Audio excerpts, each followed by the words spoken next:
Good evening, everyone. Welcome to the Special Board of Education meeting. I'd like to officially call the meeting to order at 6:08. Roll call, please. Nelson. Lanier. Here. Childress. Here. Agbara. Rouse.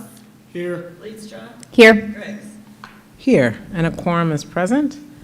The first item on the agenda are the audience comments.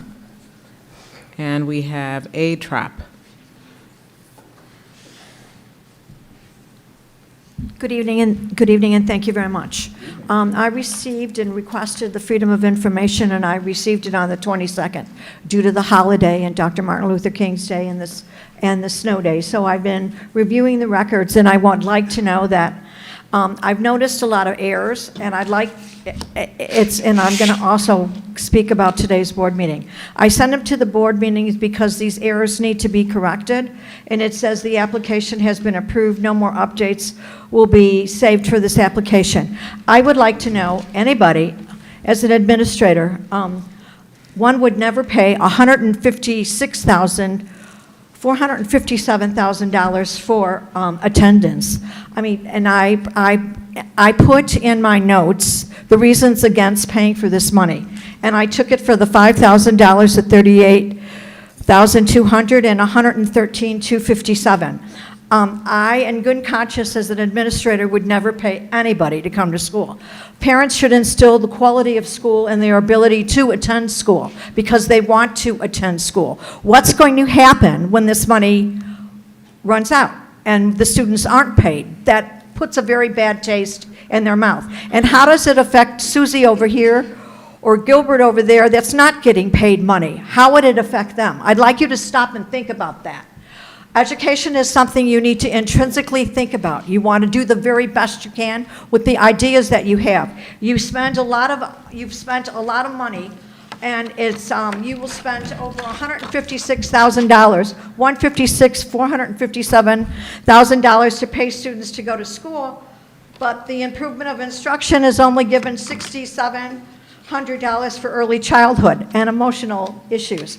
If the money that you spend from early childhood is well spent because you want to get the children even, you want to hopefully make sure that you provide them with as much educational resources as you can. And it says in social and emotional issues. I can understand that you want to make sure that everybody receives a quality education.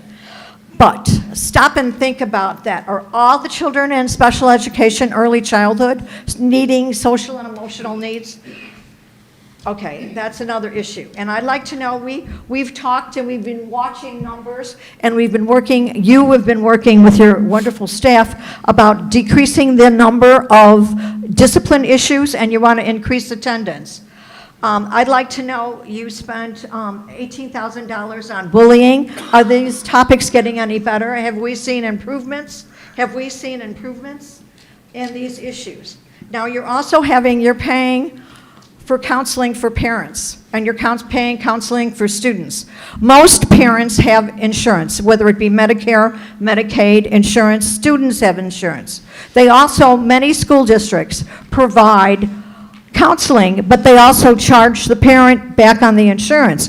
We have paid extensively for counseling of parents. You sit down and look at this, and it says, and I quote, it says it's community partnership grant. Nobody shared this dating back to 2021 or 2022 or 2023 or 2024. If you're going to say statements like that, make sure that the items in these columns match where they don't match. There's a lot of errors, so I'd like you to sit down and review them. And I also want answers to my Freedom of Information. This application has been approved. All right, approved by who? The board, yes, but the residents of Flossmoor, no. I'd like to know, as you are adults, how many of you were paid to go to school? How many of you had your parents paid for counseling? I understand there may be a need, but you also need to make sure that this comes from a taxpayer's base, which we have watched taxes go up and up and up and up and up, and you have a lot of seniors. And when you look at this, and if you want to share this with somebody, it makes you stop and wonder. I would like to know, there's a wellness stipend for teachers and administrators to the tune of $200 each. Okay. How many of you at work get a $200 allotment for your wellness? I don't know of anybody. I'm just bringing this up. And when you sit there and you read this back, and it says 20, 21, 22, 23, 23, 24, and 24. I'm taking it from you. I sent all of you my concerns and my questions, and I still have 2 more pages to go because I also have my own things to do. But please stop and wonder. When you're paying $24,000 for the painting of stencils on the wonderful pavement. That's great. But are the students really using it, or do you see an interest? And are they really making any difference? And you say family wellness events, $1,000 for elementary school. Are they well attended, and are the parents appreciating what you are doing for them? Because you are doing a lot. You are going out of your way to spend quality money. And I would like to know if when we review are the reading scores going up? Are the science scores going up? Are the mathematics scores going up? Are we just shelling out all this money? And please, before you submit something, please have somebody look at it and go over with a calculator and a computer. It's really hard to read something and be accountable to somebody and find a lot of mistakes. I understand 1 or 2 people are human, but can you find them constantly for the money and the amount?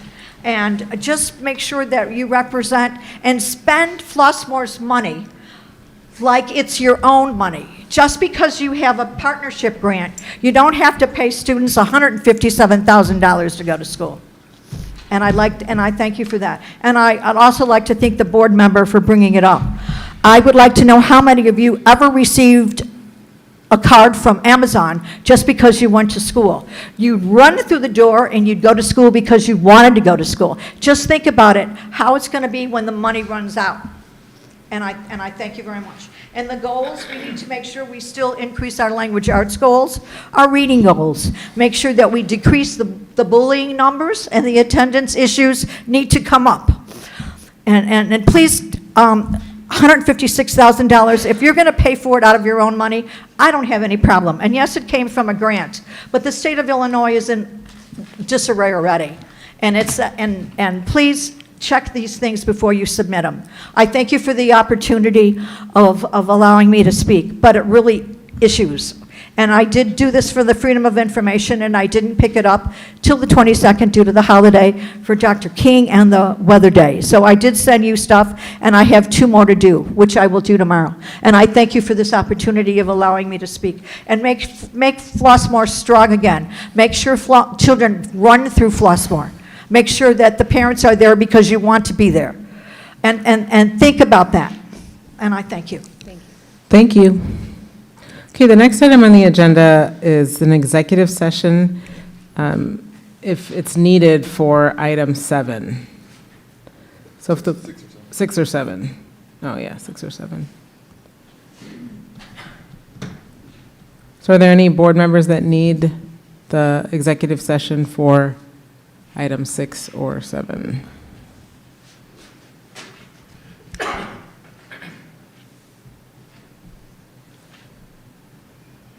Okay, we will move on to the committee reports. Community Engagement Committee report first.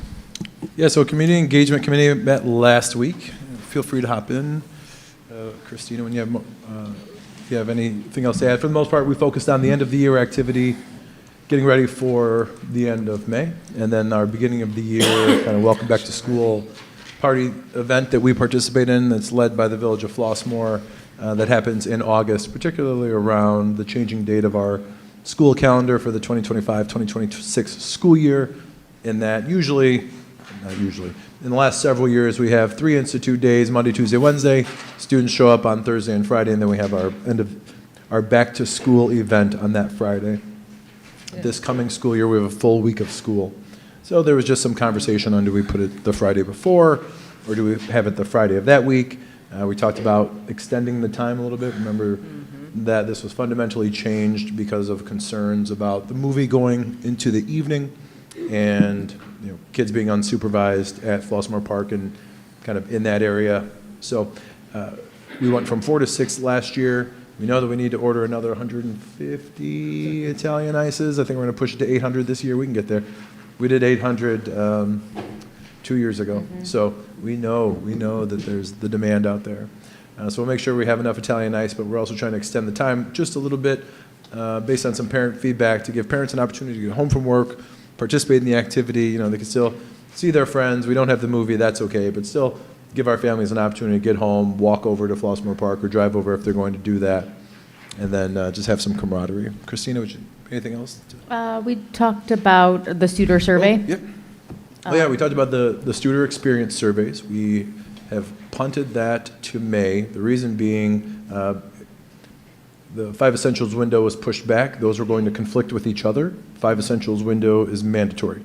And we didn't want to impact that data by running the Studer experience surveys at the same time. So we're going to push that back to May, which frankly will dovetail with our larger goal conversation, because I'm assuming there will be some metrics out of those experience surveys from students, staff members, and parents that we will want to put in our scorecard. Oh, okay. Yep.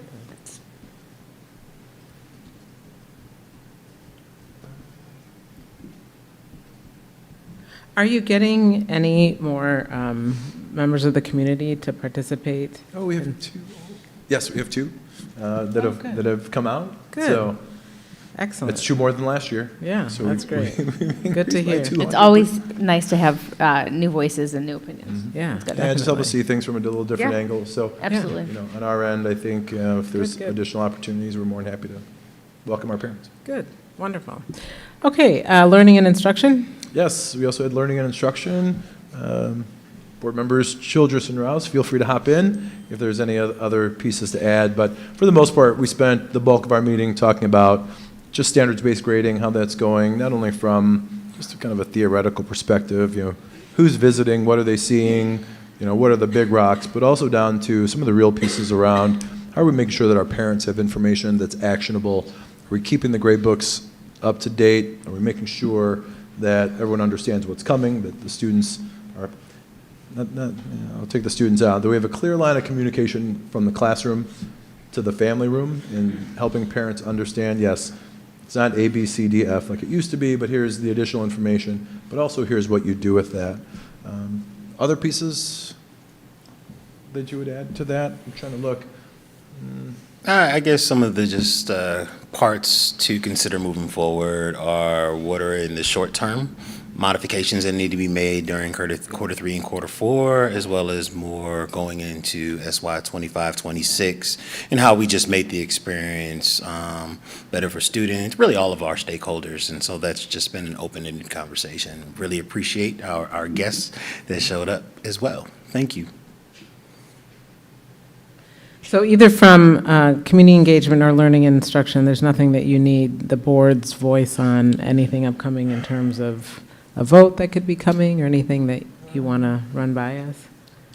1 second, let me take a look at the minutes. And either, I mean, Yeah. Christina, Trey, Michael. Community engagement usually just spends money on some level. Yeah.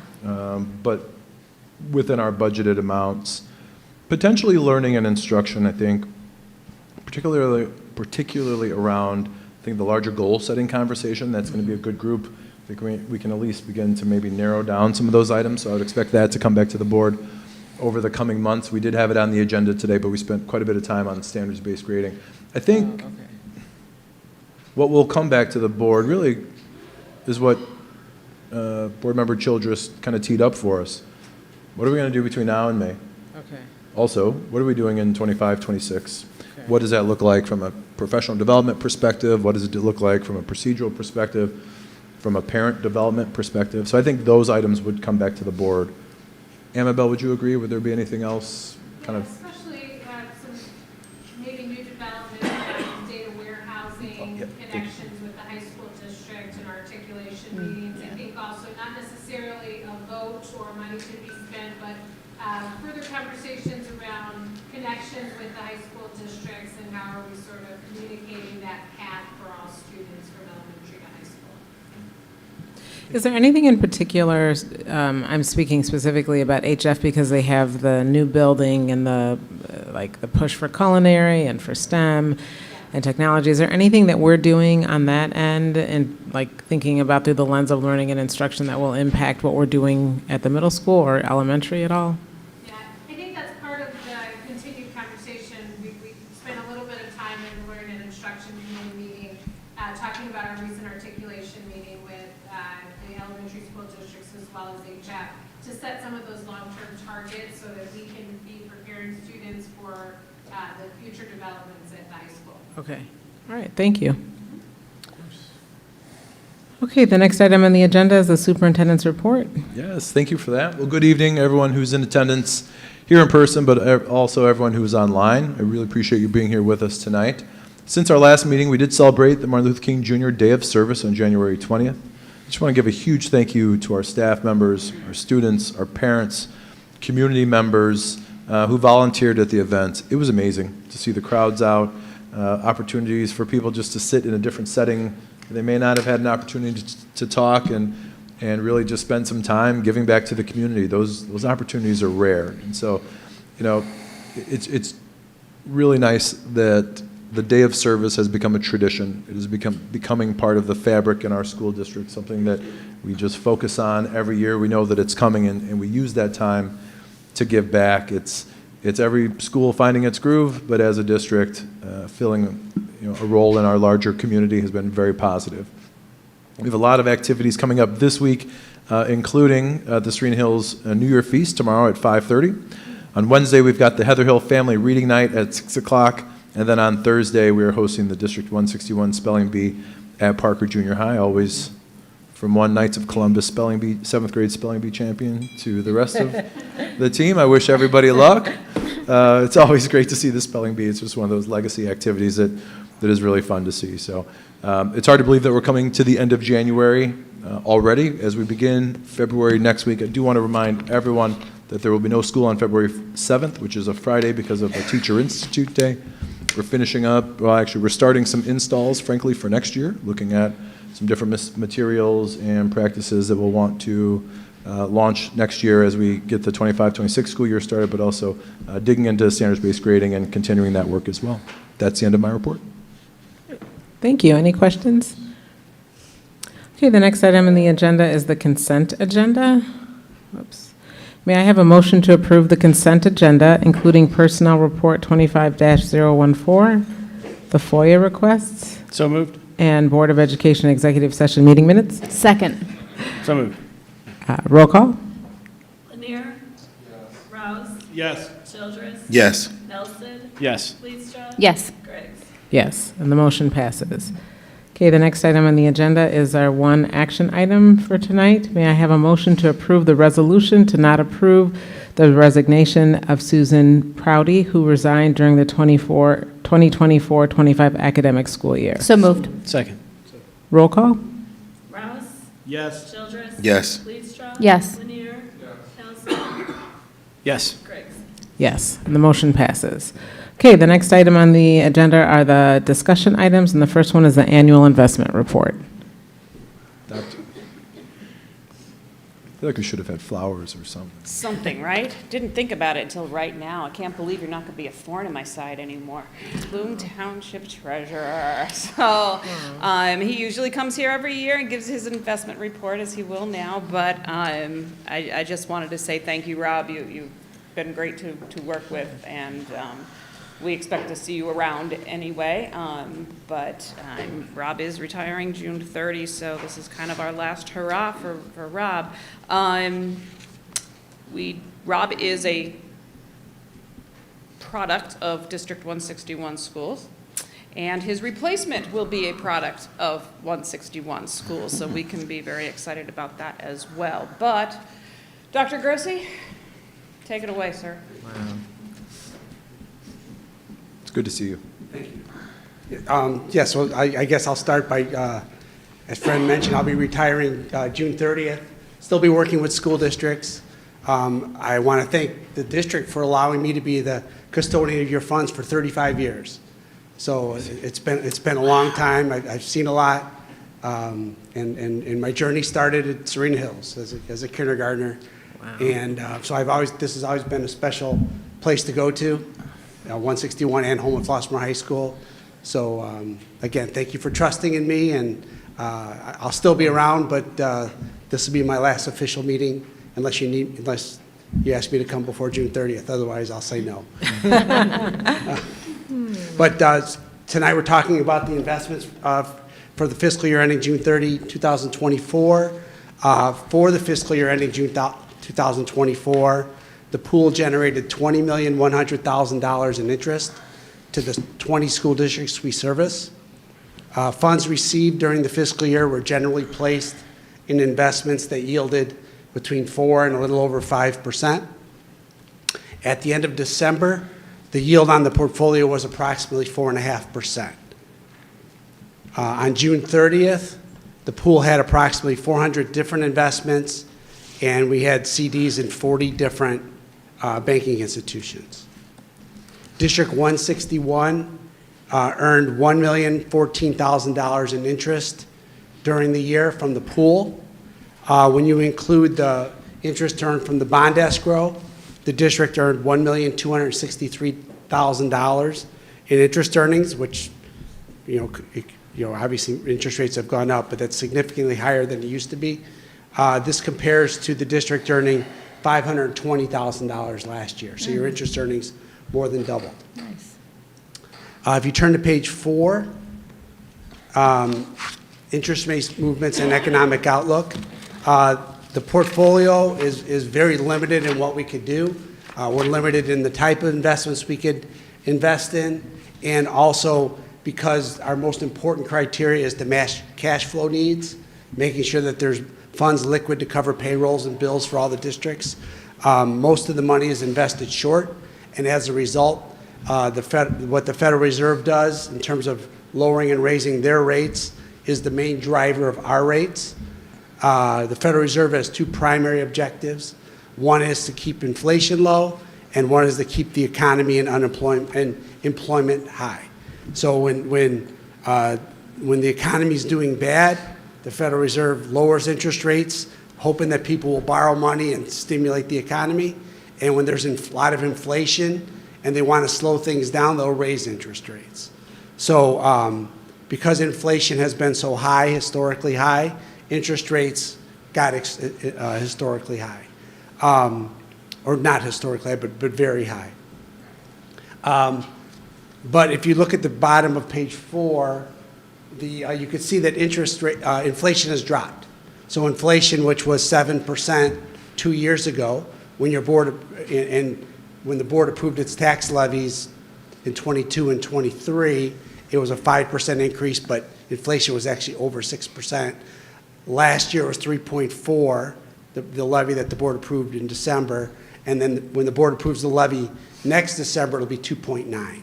Interest rates have been dropping, and as a result of that, the Federal Reserve felt comfortable inflation is dropping. The Federal Reserve felt comfortable that since inflation settled down, they could start lowering rates to get the economy going without the threat of inflation. So they lowered interest rates 3 times since the last time I was here. And so interest rates trickled down. However, last month there were some inflationary things that kicked in. It was expected that the Federal Reserve was going to lower rates 4 times in 2025, 4 more times. And now they're pausing a little bit, and they think they're going to lower it 2 times. But we'll see what happens. But essentially, they're closely watching inflation. And again, inflation has trickled up a little bit, so they're kind of waiting and see what's going to happen. The bottom of page 5, this is one of my, just above that. This is a graph of unemployed persons per job opening. I think this is a very relevant graph in terms of what the Federal Reserve does, and I think it's a very relevant graph in terms of schools and how it impacts schools. So basically, the way the graph works is if it's 1, that means that there's 1 unemployed person for every job opening. And generally speaking, until post-COVID, there was always more unemployed people than job openings. But since COVID, that's changed. So at the end of December, there were actually 8 8 million job openings and only 6.8 million unemployed people. So it's actually less than 1. When it's less than 1, that means that the demand for labor is higher than the supply of labor, which drives up the cost of labor. So the concern I have for education is that I believe, so we go to restaurants now and people are short-staffed, and we go to stores, people are short-staffed. But my presumption is that's gonna normalize before the labor shortage in education. Because to be a teacher, it's a specialized position. And the number of teachers that have entered the profession in Illinois is down 60%, the people that are in colleges. The number of people that are teachers that are retiring earlier in the system is higher than ever because it's more challenging. Anecdotally, it's more challenging to be a teacher post-COVID than prior to COVID as behaviors have changed, students and parents, et cetera. So, so my concern for school districts, for all school districts, is that when inflation settles down nationally, when interest rates go down and inflation goes down, which drives your revenues, because real estate taxes are based off of that, that you're still going to be faced with the challenge of labor inflation. Inflation in terms of transportation, food service, and internal labor. So that's the biggest concern I have for school districts out there right now. I've been working with school districts for about 40 years. It seems like every year there's some new event that's kind of the biggest thing, the biggest concern I have. That's the one right now, that there's going to be a lingering labor inflation that's going to be challenging to your expense budget. If you turn to page 8, please. Yeah, you could see that this is a maturity distribution of the current portfolio. And as I mentioned before, most of the investments have to be invested short. We get the money in and we have to make sure that there's enough money to pay all the teachers in June, because June's a big payroll, because you pay all the June, July, and August payrolls in June generally. So we have 71% of the investment portfolio maturing by the end of 2025. So you can see that the pool is relatively short. And then if you turn to page 9, this is a breakdown of the composition of the portfolio. As I mentioned before, there's only certain investments that we can invest in, and the decisions on what investments are just based on relative value to risk. But you can see that it's pretty well diversified between certificates of deposit, governments and government agencies, taxable municipal bonds, bank and corporate notes, and then liquid assets. In terms of this current fiscal year, I expect interest earnings to pretty much be as strong as they were in 2024. As I mentioned, interest rates are going down. As the new money comes in, we're reinvesting at a little bit lower rate, but a lot of the older investments that we bought during COVID when rates were low are maturing, and we still have a healthy amount of investments that we bought when interest rates were higher. So I anticipate similar returns as we received in FY24. So that ends my presentation. If there's any questions. Thank you, Rob. You're welcome. Yes, sir. So I'm trying to understand your capacity. So I know you come to report to us, and I know you're about to retire, and another person's coming in. So who makes the decisions? Is it the company that makes the decision on how the district's monies are being invested, and you just report out on it? Or does this new person have any impact on how that's going to work? So the board, the trustees of schools, Boone Township trustees of schools, the Board of Education is made up of the 12 school districts that have property in Boone Township, including 161. In fact, Fran LaBella is one of our trustees, and she's our board president. No one else wanted it, so. She's got a few more years, I think. We're adding 10 to her contract. So they appoint the treasurer, and they're responsible for the performance of the treasurer. So that's the oversight that it just like your special education cooperative has the school districts overseeing them. And then in terms of the investments, the investment pool is audited every year to make sure that it complies with the Illinois Public Funds Act, which again is very limited. You can't invest in bonds or cryptocurrency or things of that sort. It's generally short-term, very safe types of investments. In 30 years, nothing's ever defaulted, for example. The portfolio is not actively traded. It's not like you're buying and selling and speculating. You're pretty much tax money. There's going to be tax money coming in this March from Cook County, and we're going to invest the money to make sure there's enough to pay off in June. We owe about the districts collectively pay about $30 million a year in debt payments in December, so we make sure money's there. We have 2 school districts in King County. All the Aurora school districts, which is large, they almost comprise as much as all the Bloom combined. We're the treasurer for them as well. Their tax money comes in June and September, so we know that going in, so we manage the cash flow. We post the revenues on the financial statements. We reconcile the statements. We provide the financial statements for your monthly board packet, and that's kind of what we do. So, in summation, the treasurer does makes a difference in house performance. I'd like to think so, yes. So we need to worry about the president of the trustees?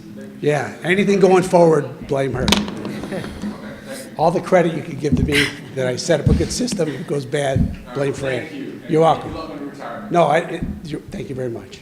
Any quick ideas or recommendations to the board, considering what you anticipate in terms of labor costs? I guess, this district has done a very good job financially of spending within its means. That was not always the case. You know, when I started working with the district in 1990, there were some major financial challenges. Homewood Flossmoor had some major financial challenges. The district has consistently kept its expenditures under its revenues. You've put yourself in a good spot, so you're not as vulnerable to what may happen as other school districts. You're investing in your facilities, which is something that you needed to do. And the more you take care of that, then it's less, just like when your house has a new roof and a new boiler, you know, those unexpected expenditures aren't going to be there. So, you know, keep addressing your facilities and stay on top of that. Continue to try to spend within your means. You know, the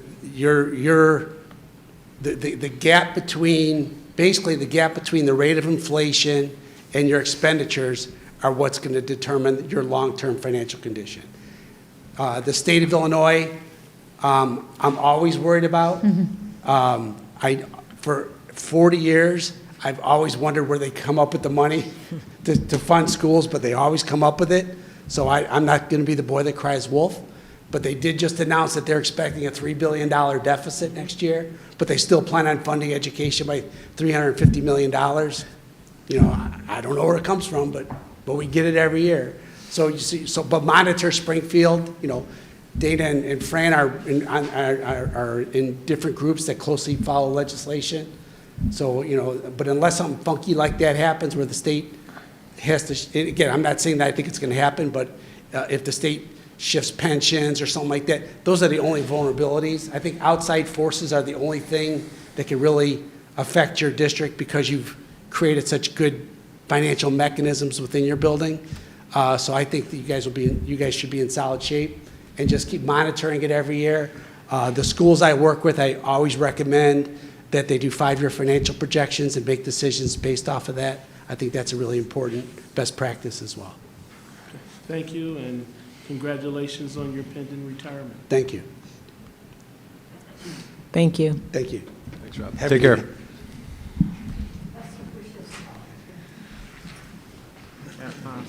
Oh, school improvement plans? Yeah. Okay. The The next item on the agenda are the school improvement plan updates. So this is part of our typical process. We previously had presentations from Western Avenue Elementary School and Parker Junior High School. Now we have the remaining 3 schools tonight, starting off with Flossmoor Hills and Evita McNeil. Welcome. Hi, good evening, everyone. Good evening. So the Flossmoor Hills staff has been hard at work since my last update, working toward the progress of our SIP, and I am excited to share those new changes with you. So, to continue working toward goal 1 of increasing parent participation at Flossmoor Hills, we have created a new parent group. So this group is an all-male group made of dads and uncles and granddads and male community members, and they are called Dad Force One, like the shoe. They came up with that name themselves. So the group was really formed out of the need for additional support during our recess time with our students, and so what we were finding was that our students were having a difficult time problem solving around sports, soccer, football, basketball, when things happened, a foul happened or someone didn't follow the rules, so we needed additional support to help them problem solve when they got too heightened emotionally. So I spoke with my PTO president, Sharonda Wiggins, who reached out to all the dads, and Mr. Kyler stepped up to galvanize all of the men.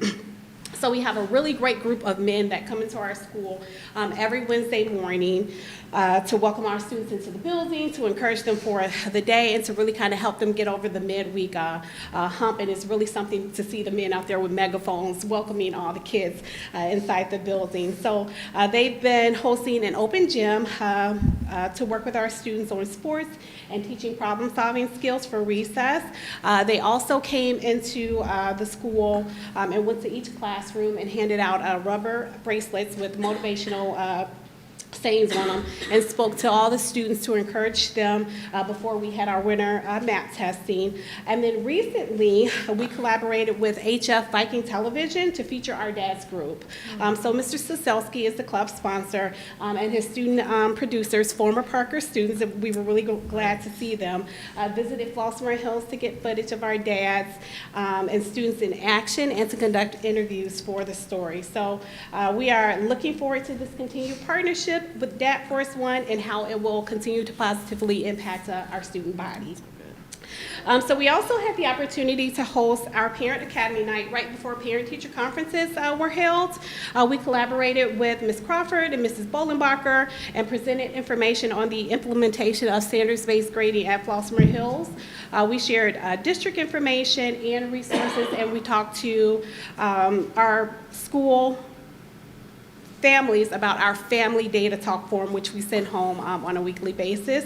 So parents got a chance to participate in a question and answer session with us and get a better understanding of the report card and the grades. And then their students took them around the building on a scavenger hunt and in their classrooms where they had to look for targeted items, the proficiency scales, the learning targets, social contracts, rating posters. So we think it was a really successful night for our parents, and they received the information that they needed to better understand the standards-based learning and grading right before report cards.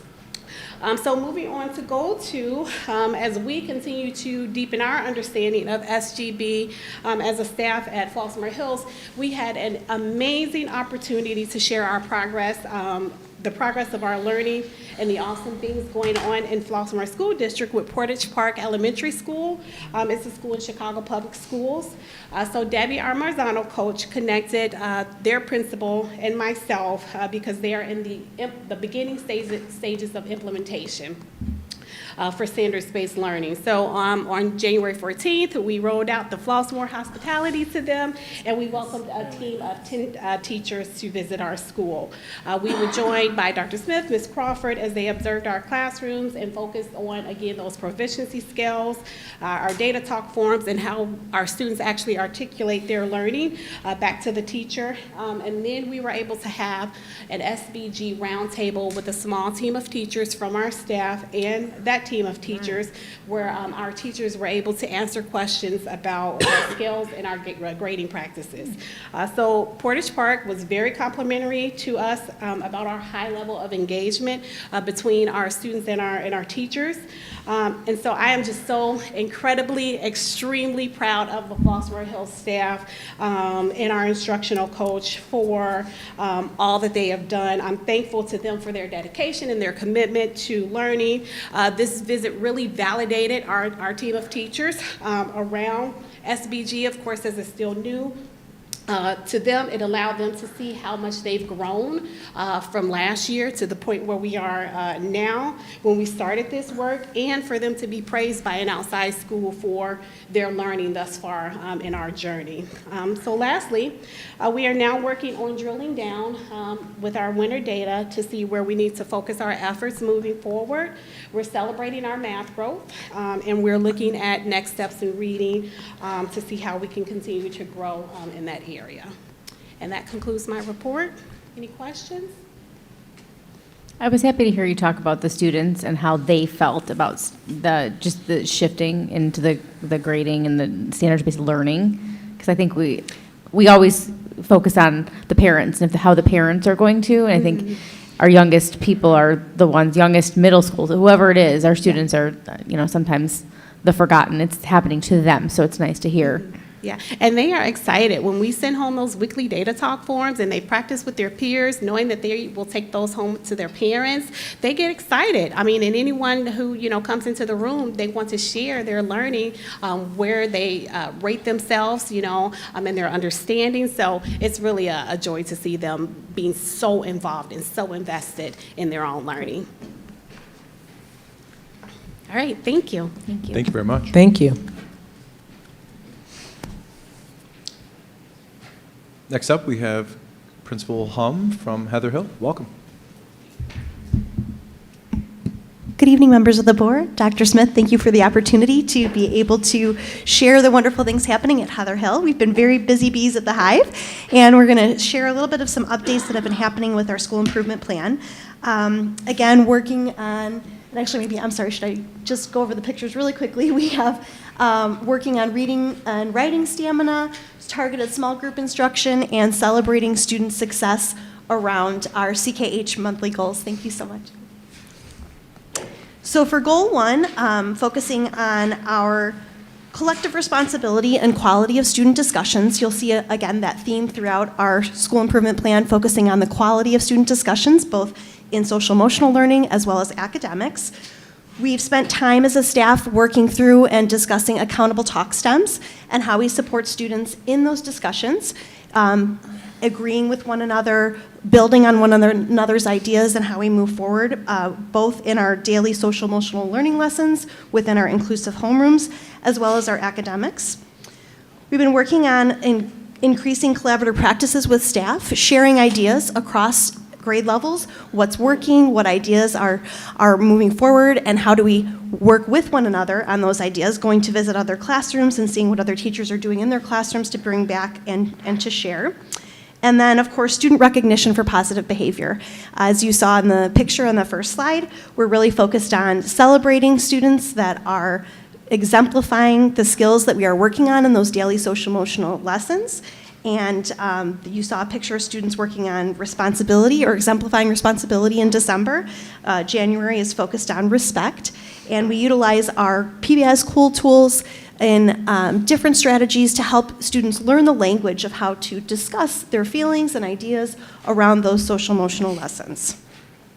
Next up, we're focusing on utilizing those accountable talk stems to dig even more deeply in those quality discussions for SEL, as well as using our cool tools, continuing with PBIS celebrations for motivating students, and also allowing additional opportunities for staff to be able to share their ideas. We previously in the year had a ghost walk where we walked through different classrooms to see what types of tools students are utilizing, both, again, with social emotional learning and academics, and utilizing strategies like name it and claim it.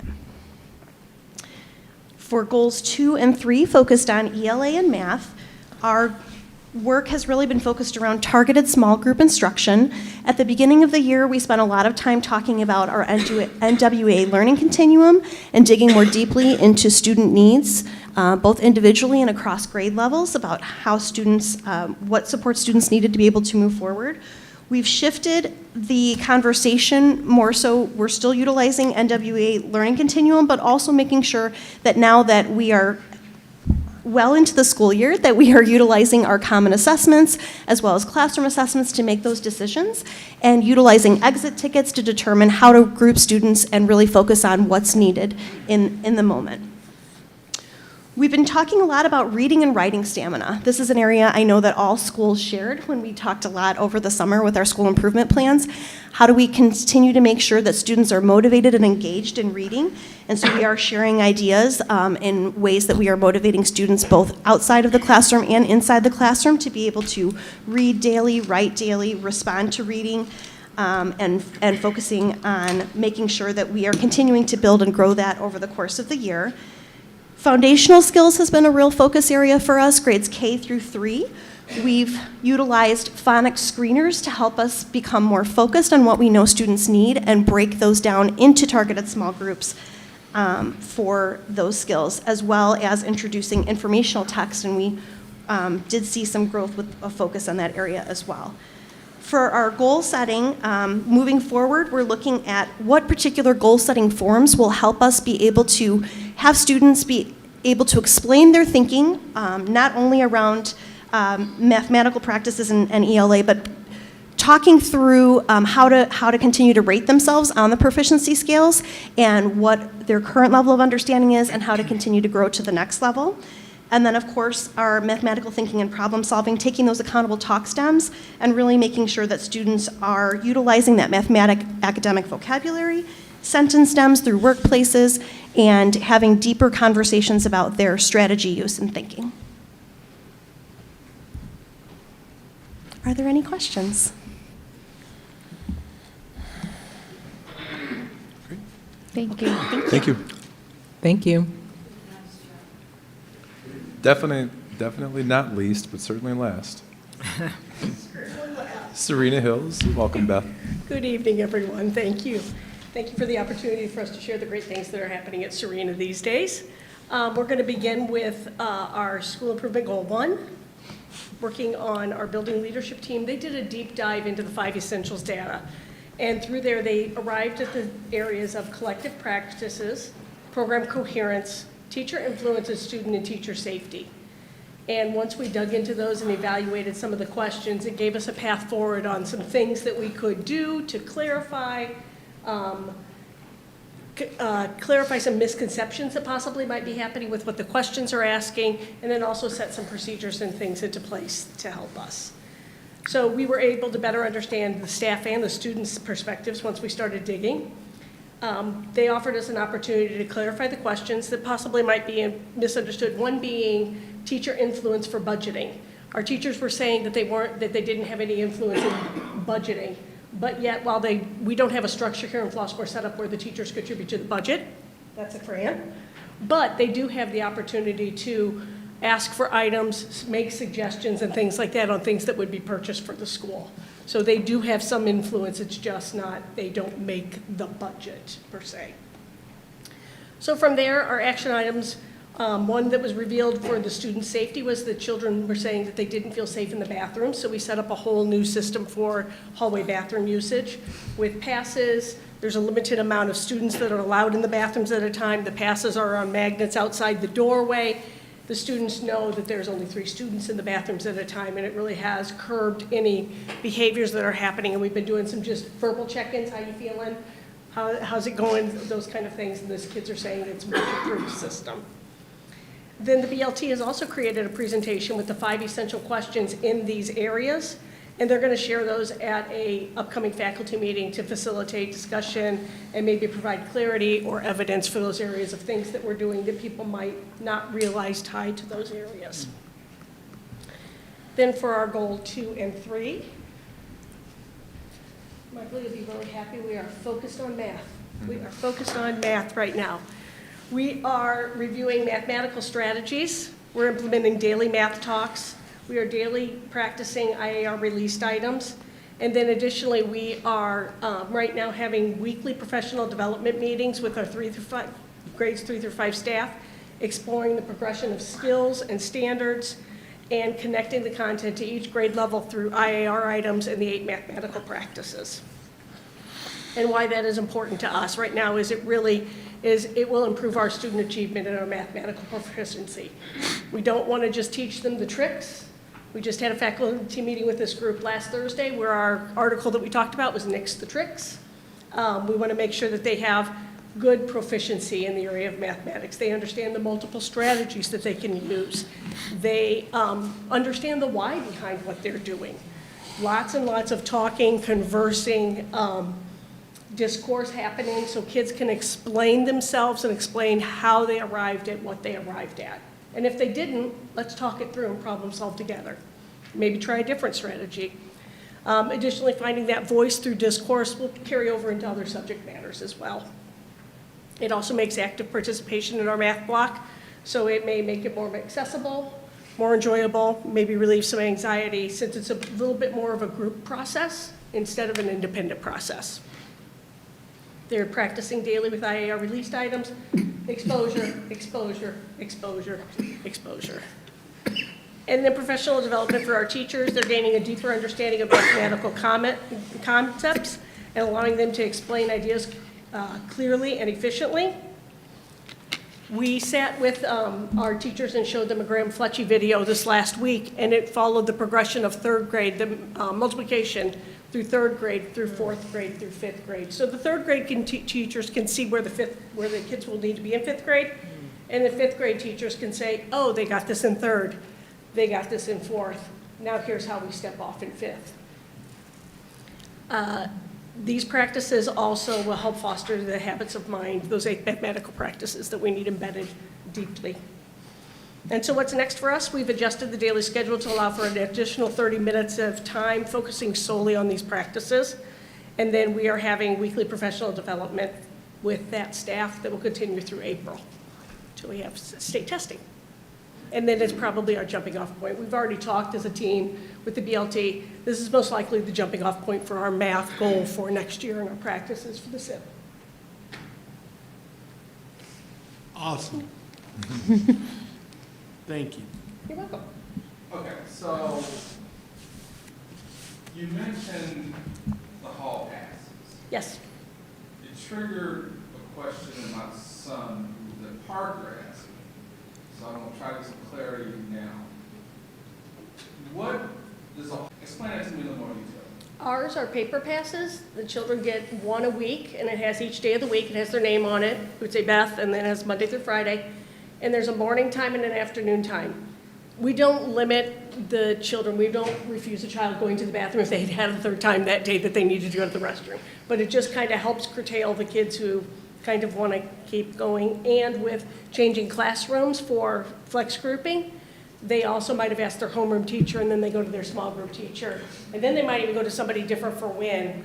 And so they can kind of game the system a little bit. So they have a paper pass. Teacher that they're with puts the time on it. They go to the restroom. There's 3 magnets outside each restroom door. They put their pass under the magnet, go in, come on back out, grab their pass, go back to class.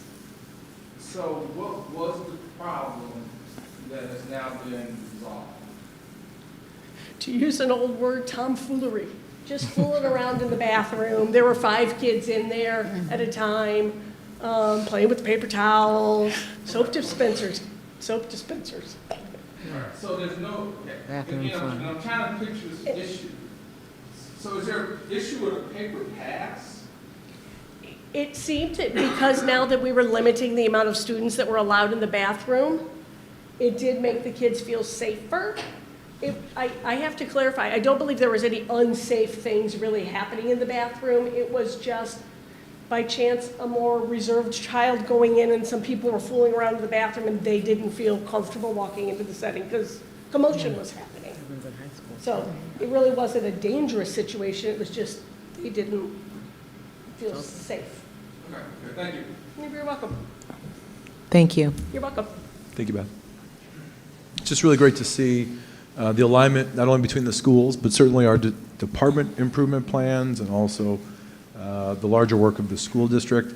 In the next month, we'll bring our winter data back to the board for our typical conversation and review. At the end of the year, we will have end-of-the-year updates from each of our buildings, same schedule, 2 schools and 3 schools. And then typically after that, plus or minus 4 to 6 weeks, we hope to have our end-of-the-year data. Certainly we'll have our local NWA map, Ames Web information, but hopefully we'll have the state information as well, and all of that will continue full circle. Again, all under the umbrella of the larger conversation that the board is about to have continuing about goal setting. And again, on our end, it's tightening the distance between the goals that we set here and the work that happens directly in our classrooms. We want to minimize as much noise as we can. We have a limited amount of time as we talk with our building leaders, as we talk with our teachers. We have 4 institute days. We've got 2 school improvement plan days.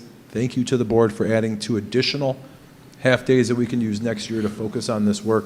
At some point it comes down to how much time can you dedicate, focus on these pieces and the work that can be done. So I just wanted to thank our building principals and leaders, because they've really done a yeoman's job making sure that the important work is getting done, removing some of those distractions, and delivering outcomes that we can repeat. So thank you. Thank you so much, principals. Okay, the next item on the agenda is the Board of Education goal setting, item C. Yes, so this document reflects the recent conversation that the board had with Dr. Natalie Williams-McMahon from the Illinois Association of School Boards regarding our future goals. I think we all agreed that we have obviously professionals in the district who can deliver on those, the clearer that we can get. So the first pass that we took is reflected in this document. It's incredibly long. There are non sequiturs, there's complete goals, you name it, everything is in here. We wanted to capture everything with fidelity. As a first pass, there's probably some areas that we want to build out, maybe some blind spots that you can see now that we kind of take a step back and look at this. But my thought for this first conversation was, are there any additional items that we wanted to capture? And then from a board conversation perspective, did we want to funnel some of this work into our committees, finance, learning and instruction, community engagement, to maybe narrow down some of the areas and kind of lead that conversation for the board, Michael and Trey having the conversation, okay, we saw the information from a learning and instruction perspective, here's how we think it fits. And then David and Cam from a financial perspective as, all right, we're thinking about those educational goals and we have all these pieces. We need money. How are we going to get there in those 5 years and those 10 years? And then it's not a one-to-one, so obviously some of those conversations will certainly happen here. All of the conversations and approvals will happen here. But that might be a way that we can start to whittle some of those down. But we're open to feedback. I think our commitment here is to continue to bring it back to the board, make sure that we're curating our board report so there's enough meaningful time to have these conversations. So I will open it up to all of you. One of the things I'm thinking about and wondering, I appreciate the buckets that you've created for us to look at and speak. Are you also thinking that once we kind of get to the point where we say yes, that we'll have really clear articulated goals for the area? Or is it possible under the area of student achievement that we'll have 4 or 5 goals? What are you thinking when you look at these buckets? I'm always concerned about drift when it comes to things of this nature. I mean, achievement gap is probably the easiest place to start. Multiple pluses there in the notes. It just means that was mentioned multiple times. Mm-hmm. We might even be missing one there. Right, so we know that that's an area that everyone is focused on. And so there's a tendency to want to write goals that are so specific that we know within 16 months we can check that off. But realistically, there's probably a more complex goal that brings in multiple different pieces. So if we set a moonshot on achievement gap, we're going to reduce, there will be no achievement gap in District 161 in the next 5 years. Great. Underneath that, we can probably assume that there's 3 to 4 other kind of sub-goal indicators that would exist. On our end, it's picking what those would be. And I think as you read the list, it's probably some combination of maybe additional metrics, not only for performance, but also for behaviors, right? We talked a lot about what are those habits and behaviors that will lead to repeatable excellence. This has to be, we've been setting goals forever. So if we've been setting goals forever, what's that gap? And I think the gap really gets to What are the repeatable behaviors that we expect to see every day that are going to deliver the achievement and growth for our students that we can expect? And then when that doesn't, and that typical system works, we know that we need to do something else that's different. But we know that we're delivering a process in our district that if you start at Heather Hills, Serena Hills, Western Avenue, Flossmoor Hills in kindergarten, by the end of third grade, you should be reading and doing math on grade level. We can deliver a system that does that when students don't reach that target. We know that there is some special circumstance that we need to plan for, but that would reduce an achievement gap. So I think if that answers your question, certainly if we can narrow down the specific area, then underneath that we can set targets and we can build those out. Maybe we start with annual plans, but realistically, I think we should probably go a little bit further. What are these 1, 3, and 5-year benchmarks as we're planning professional development or as we're going into negotiations for our next collective bargaining agreement? Are there fundamental changes that we need to make to that agreement that are going to help us achieve a financial goal, achieve an academic goal, et cetera? I think the clearer we become here, the clearer we can become as we're just taking every step. And I think the challenge in an elementary school is those elementary teachers do absolutely everything. So as we're talking about standards-based grading and moving their cheese, well, we did with ELA and math, and there's a cost to that. Those are also the same people that will have to do science and social studies, as opposed to a junior high or a high school where you're departmentalized, and I've got my math, and I'm going to struggle with this, but I also don't have to think about literacy and science and things of that nature. So that was a very long-winded answer, but I think if this work is going to be as meaningful as possible, we do need to set some hard targets with clear outcomes and expectations, probably on some cadence that goes out, multiple years, and then we have to have a way to measure that, which again dovetails with our student work and conversation that we're having in learning and instruction. I have one thing that you made me think of. When we look at student achievement, and we've talked about this at length, one thing that's not under student achievement, but it is listed under goal area 4, which is family and community partnerships, is absenteeism and chronic truancy. Sure. So I feel like help me to differentiate how that wouldn't be in student achievement, because we obviously know that those go hand in hand. Sure. So how do we set a goal without including that? You can't. In that area. It just had to go someplace. Okay. That's what And this is the third place that it ended up, because I believe it started in learning and environment. It could have, and then it went to attendance or, student achievement. And then just for the sake of not having duplicates, this was the first one where in my brain I was like, this goes in like 2 or 3 different places. So it really just comes down to writing a goal that includes that. Yep. Okay. Look, none of the academic goals happen without kids coming to school. Right. So as we think, again, it's thinking about a larger overarching goal, and then what are those pieces underneath it that will deliver the impact? Like we said, pre-COVID, we were sitting somewhere around 8-9% chronically absent, chronically truant. So as maybe that's a target, right? If we know that's going to take multiple years, we can set kind of some interim targets for that. But that doesn't exist without the achievement gaps and vice versa. So it really just came down to how do we want to put these in buckets? I feel like it could go in every bucket. Yeah, for sure.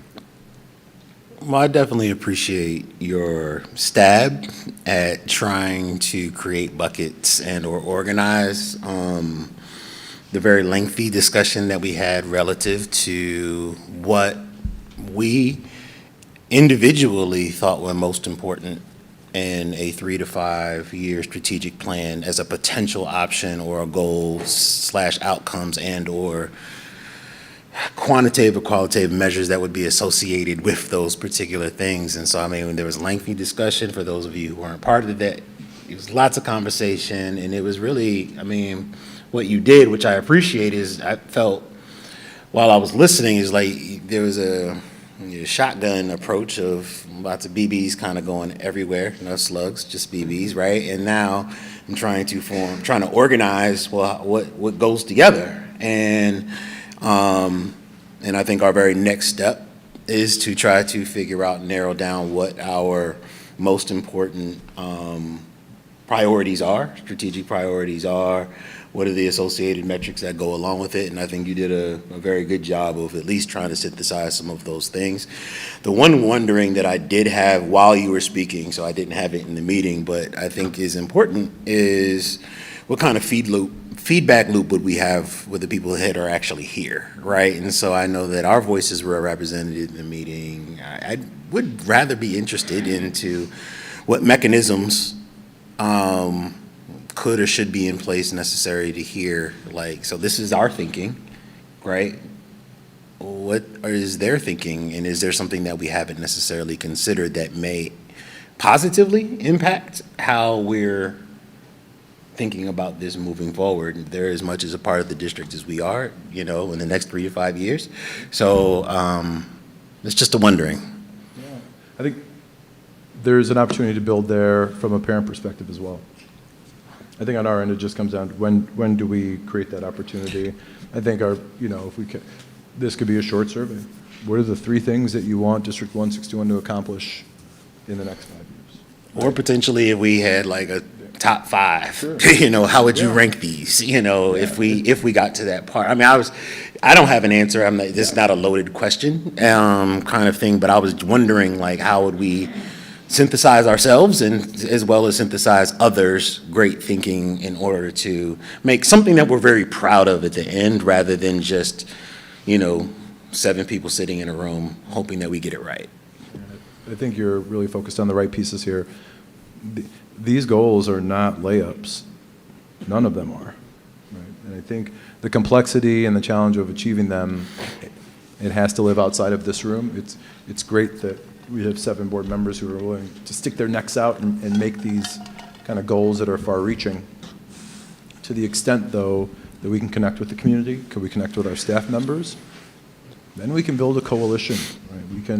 We can build that group that is focused, laser focused on achieving these. And the hard part, to me, that's the easy part. The hard part becomes ignoring the shiny, because there's always shiny. And there's always a new idea. There's always another opportunity. There's all of these distractions that are really great. But I think once we set our path, if we can be really clear about what we're going to accomplish and how we're going to do that, if we've gotten enough feedback and we have that coalition, it's a lot easier to say, yeah, hey, this is great. This is so cool. Also, we're going to put that on the back burner for the next 24 months because we've committed to these, and there will be support for that. So why don't we take this first pass, at least get some initial board feedback, and then potentially for the next meeting, we can bring back, here are a couple different ways that we can go to the community, we can go to staff members, get some feedback, and bring that to the board for the consumption. Would that work?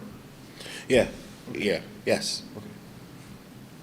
Just real quickly to kind of reiterate what Board Member Childress said, these goals as they stand are driven by board thinking and board aspirations, but there's no possibility of achieving these without the support, cooperation, and work of all stakeholders, parents, staff, administration.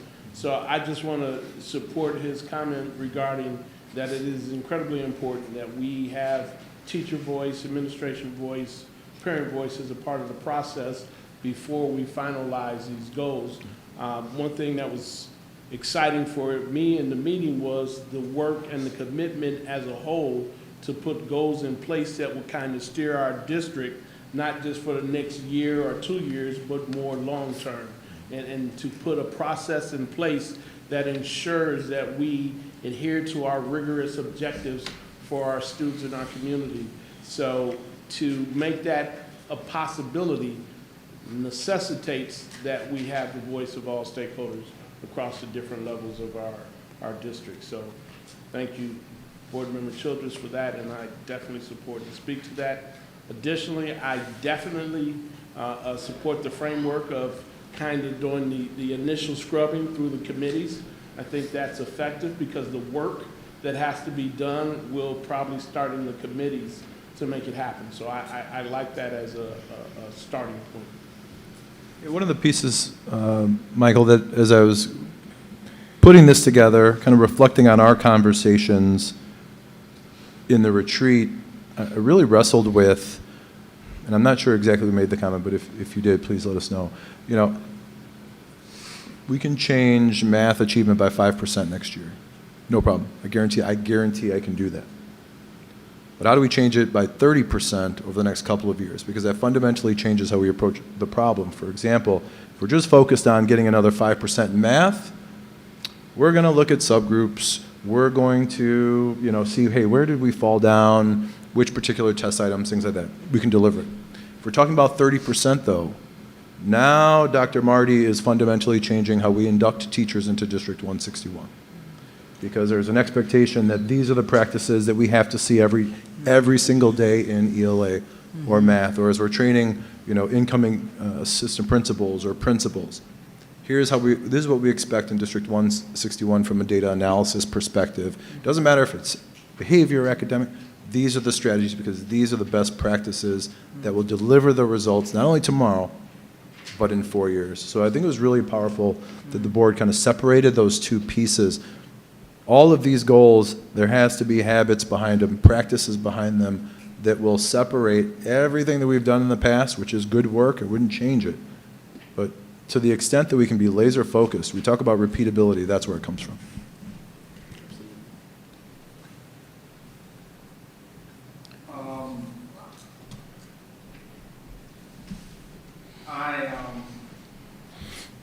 I read this page. You go to the top. You're right there, that's fine. So I struggle with the background because there's a lot written in there that I didn't necessarily agree or understand. So instead of getting into the weeds about it, what I will say is this. I'm not clear on where we are in terms of the main discussion points as a result of the retreat. I was really trying to pull all this together for what we're doing today.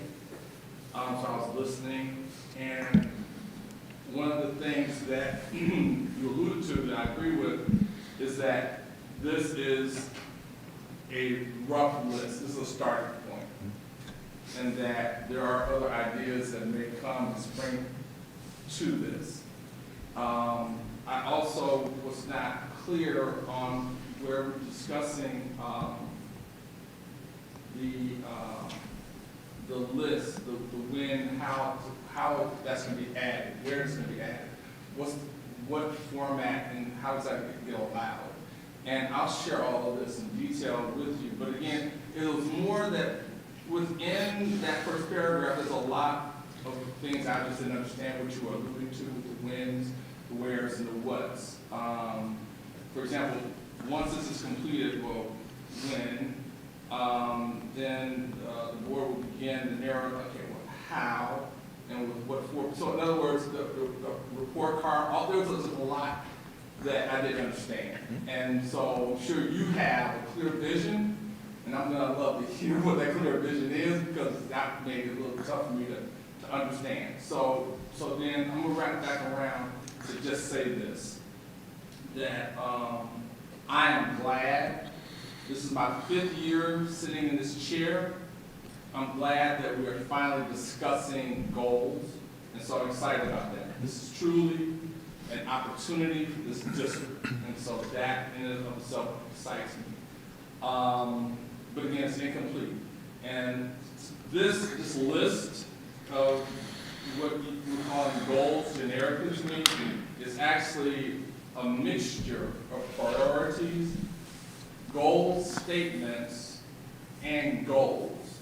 And to your point about possibly siphoning this into different committees, I would agree because all of these have a cost, a financial cost at some point.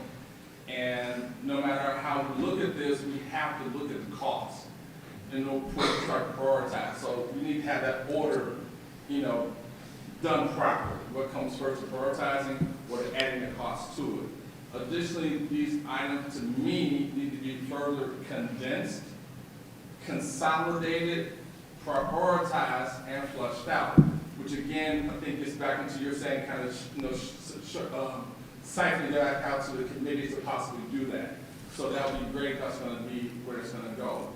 And because most of these have some financial ramifications, I think, again, as I was alluding to, that needs to be included in these discussions of prioritization. My last point, and again, I'm glad Trey and Michael were speaking to this, something that is this big definitely needs to have community involvement, community engagement. I just, again, and I think you're here right speaking to it, I don't know how and where that goes. The one thing that I would probably say is that it's a possibility maybe that a committee of some sort is formed to look at all of this. I don't know what that looks like. Again, I would go to Madam President on whether or not that's something we want to talk about as a possibility. The one thing that I highlighted and I underlined it. A particular board member said that we need to focus on specific behaviors and habits to drive direction and achievement. And I think that what they were getting at was behaviors. And so I kind of took that as an overarching objective that however we look at all of this, it has to fit within that particular scheme of thinking. And I don't necessarily look at that as just a goal, but almost like as an approach. So what I will do is, again, I'm going to share my notes with you on this entire thing instead of speaking to the whole thing, but that would just be my overall synopsis of kind of where again, good start, much work needs to be done on it. I agree, but that's why we're here. To be clear, this is not Dana's information. These are word-for-word statements from Board of Education members. I haven't even editorialized what I would recommend as goals.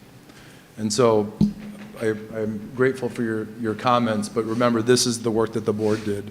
I would strongly encourage the board to have these discussions together, because where the breakdown can happen is if I have the information, we're going to put it out, and now we're going to have to talk about it in February 20, whatever. The other piece, I have way less concern about paying for any of these items as I do implementing them because of time. So I think as we're thinking about resources, we cannot forget the impact of time. Right? As we said, we've got 4 institute days, right? So you give a little bit of time for teachers to put their rooms back together. We have our district keynote, things of that nature. Now we're down to 3. And then you start whittling those down as you think about some of these fundamental changes. As I mentioned, that one 4th grade teacher, we will be expecting to tap multiple buttons. And we will, on our end, we will be able to make the recommendation of, well, I think we can hit these 2 buttons in 2025, but you know what, that button has to wait until 2026. Those are the conversations that get uncomfortable, because I think we're way less forgiving about the amount of time this is going to take. And so please share whatever you have. I will add it to the list. I would encourage you, if this isn't nailed down, it's because this is an accurate representation of what was discussed and shared, not revised or editorialized. So taking board direction, we will be able to whittle, use committees, seek community feedback and things of that nature. Yeah, I think, I tried to make sure I addressed that in my statements or comments earlier, is that it read more like a transcript because I was there. So I was like, oh, yep, she said that. Oh, yep, he said, oh, okay, that's here. And it's just moved in a way that would necessarily be bucketed. But again, this is a shotgun approach. It was trying, to be organized. But I mean, the truth is that that's all we have right now. We don't have anything else. We haven't differentiated real goals from, the metrics that would actually be associated with those goals or priorities. If we said, just for example, we spoke passionately about early childhood education and full day pre-K. Well, I mean, there's so many ramifications for that one thing. And what is it that we want from it, and what would it look like, and how we know if it's successful? And I mean, come on, man, you can go down that rabbit hole all day, every day. That's not what we got out of, for that particular meeting. So I know whatever committee gets to sit on these points, there's so many tentacles, because they overlap, that it's going to be, I think, to Dr. Smith's point, we're going to have to do a very a concerted effort to make sure that we're communicating in between committees to say, hey, we've, from 10, we got down to the last 5, and here's why. And if, and then here's the thinking behind that, or is there pushes, and, so on and so forth. And I don't want us to lose sight of the fact that we really are thinking about the 5-year future, and we get caught up into squabbles of process and those kinds of things. So Dana, I also need to have a better understanding of timing. You started to talk about time. I want to make sure that the board understands the implications for a timeline that we create to say we have a final set of goals. So how soon, if we wanted these goals to be enacted for the 25-26 school year so that it shows up in school improvement plans, how soon would we need to be able to say these are the official goals? Last month. Yeah. Yeah, that's so then I kind of, then are we looking, as a board, are we saying then we really want a soft launch of this and then 26, 27? Because what we're talking about, I'm sensitive to the amount of time, which I think is fine, there's no problem, but then I just want as a board for us to, to think about that and, I think that's greatly influenced on what we actually come up with, right? So again, like for the example, if we are thinking about full day pre-K and, we've talked about buildings and infrastructure, and let's just say this became the full day pre-K building, of course, we're going to have to move that out. well, no, I mean, years. even getting feedback.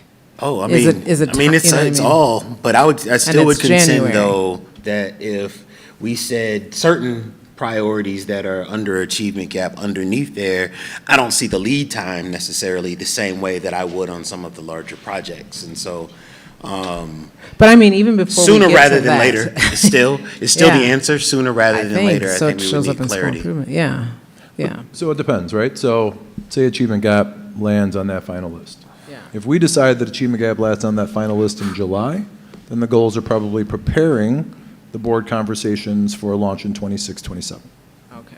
right? Because again, the solutions to these problems have not been used in District 161 yet, ever.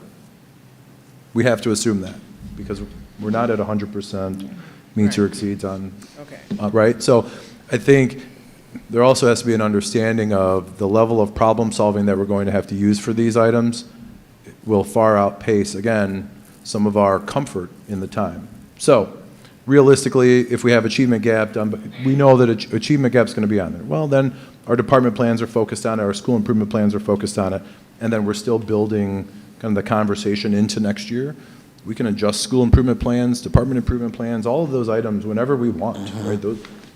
We have a schedule because that's what we created, and we looked at the board list, and here are the dates, and we can blow that up whenever we want. I think on our end, it's balancing, okay, we need to change focus. We're going to laser focus on these 3 pieces. Great. That's what that looks like between now and December. But we know that other work is continuing. So I think it really just comes down to when do we narrow them down? And how aggressive are we in those first, second, third, fourth year kind of targets? Does that make sense? Yeah. See, Carolyn, the way I just heard your question versus the way Trey just answered it versus the way Dana just said it, that's the part for me that starts getting uneven. I heard time mean one thing for you, I heard Trey answer it another way, and then I heard him kind of speak to it a different way. So, for example, could you go to the bottom one for me, number 5? So, yeah, so resource equity. So if Cameron and I started tackling that, then that time is going to be pushed out. Whereas then if you go to number 2, just shits and giggles. Now, but if we start trying to go ahead and deal with mental health, and we already already started on, that's gonna be another time thing, but culture and climate, we're already kind of there. So that's good. So each one has, to me, a different kind of clock and Well, yeah, yes. I guess I didn't state what I was thinking. I think we have the topics well documented. I think Now we need a timeline for what happens next, and as a board, we have to agree and understand that the timeline is based on what we're asking. So I have no problem with saying, we're going to go through this process that we've all kind of described, but then we need to understand that it might not show up in the way that we think it will in the school improvement plans until 26, 27, regardless if it's pre-K or if it's truancy. It's just that that's the timeline. So it's January, and I want us as a board to understand we can't look for something if we can't build the plane while we're flying it with these goals, is what I'm trying to say. So is it fair to say that we should set parameters? So David mentioned, the finance committee would take this goal, and learning instruction would take this. And then we'd say, okay, by, it's January, March, we're going to have a meeting and have feedback on these goals.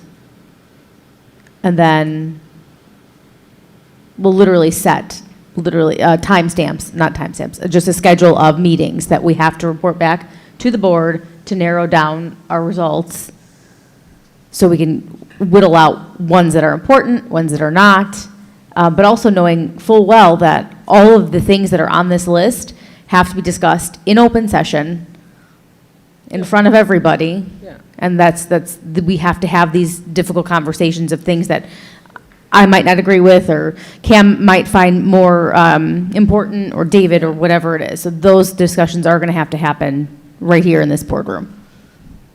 So is that fair? May I suggest for a structure, and I'm just throwing it out there because it's easier to disagree than it is to come up with a structure. When's our next community engagement committee meeting, and when's our next learning instruction committee meeting? They would have to be scheduled. Community engagement would typically meet in April as a final. Do we have all the food trucks? Okay.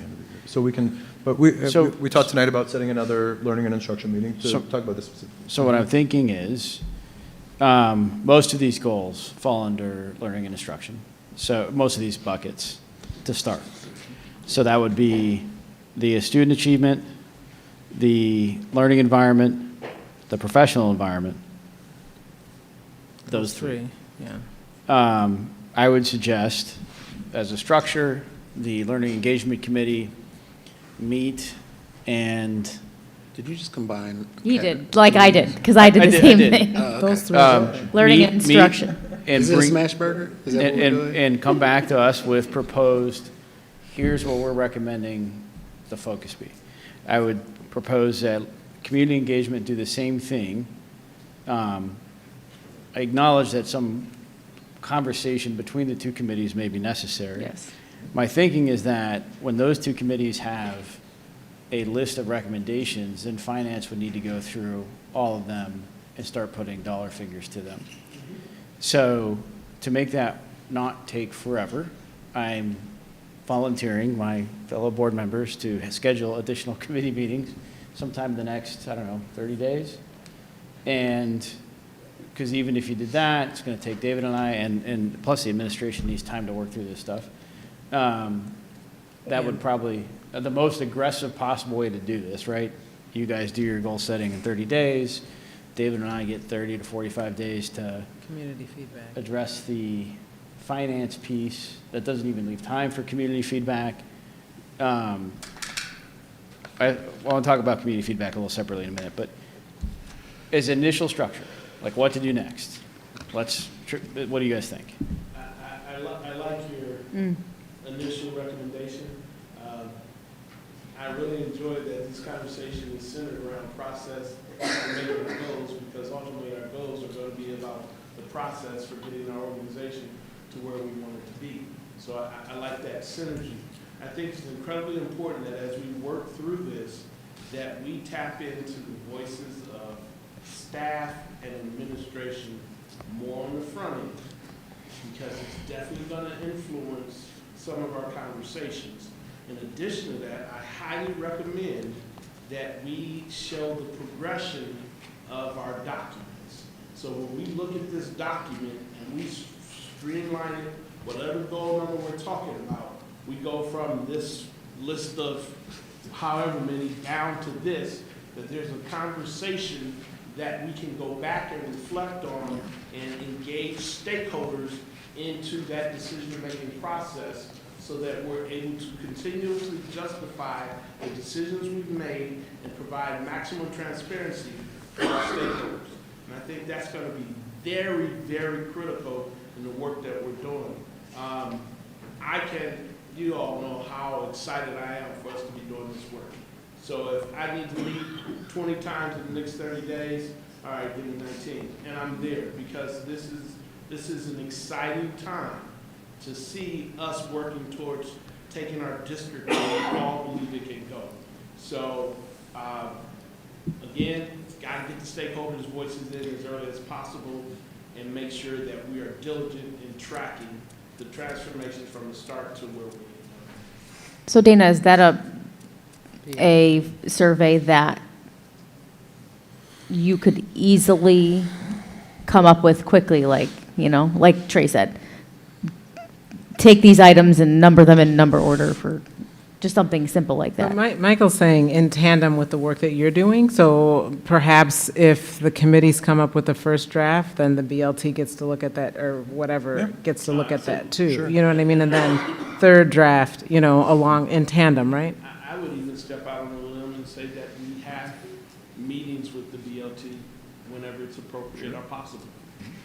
And I worry that if we don't do a survey right out the door, I feel like some things might come off this list that may be important to the BLT or a parent, right, or something. So I don't want to move too far away from doing a survey quickly. I don't think it can hurt to do a short survey. Yeah. Yeah. My comments on community feedback are,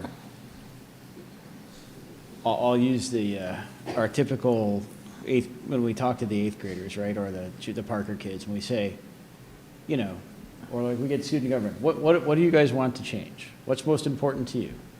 What do they always say? They say, we want better lunches, and we want our phones back, right? That'll be the top two items on there, The community survey in the blind, the first one that we do quickly, will be kind of like that. It's unguided.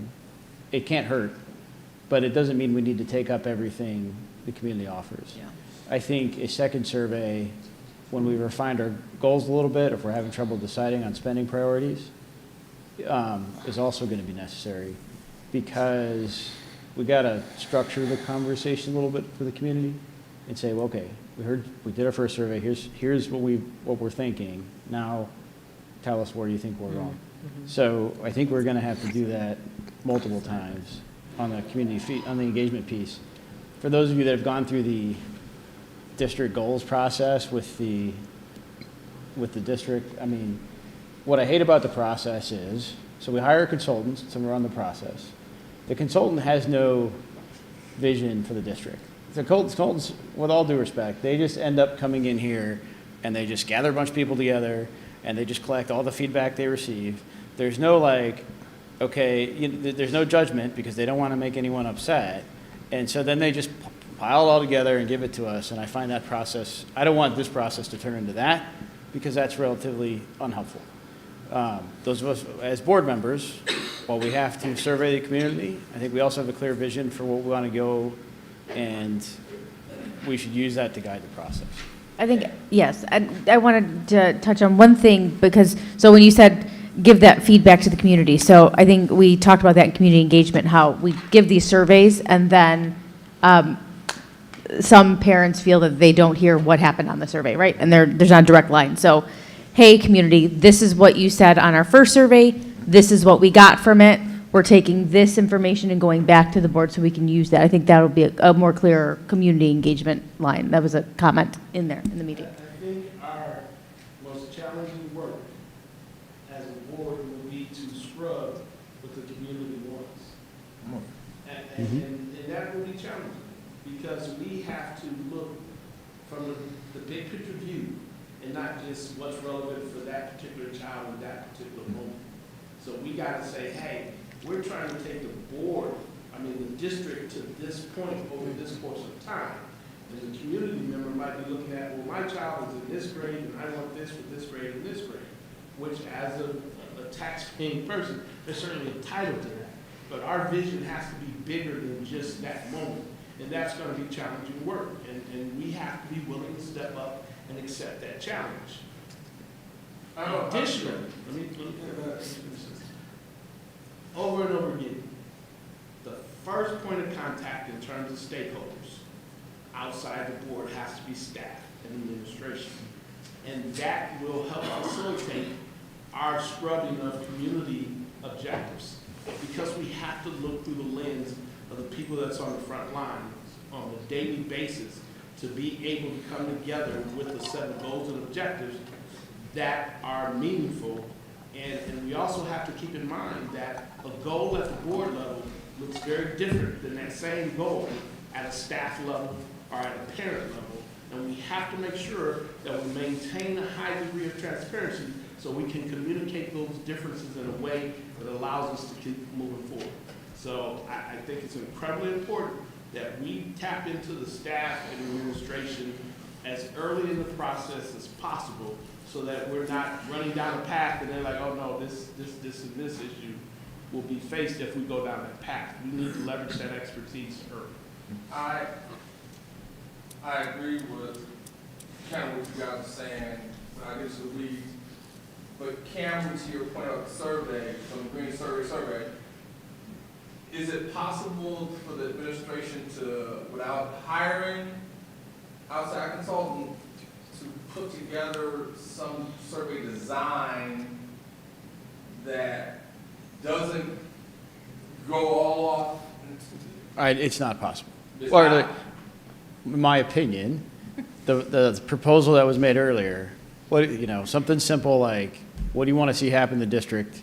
Like, simple, no more than a couple questions, is the best, most effective survey to start. I'm with that, yeah. Yeah, So and can we tailor it to something where we can kind of keep it where it doesn't, I still want input from staff and everybody else.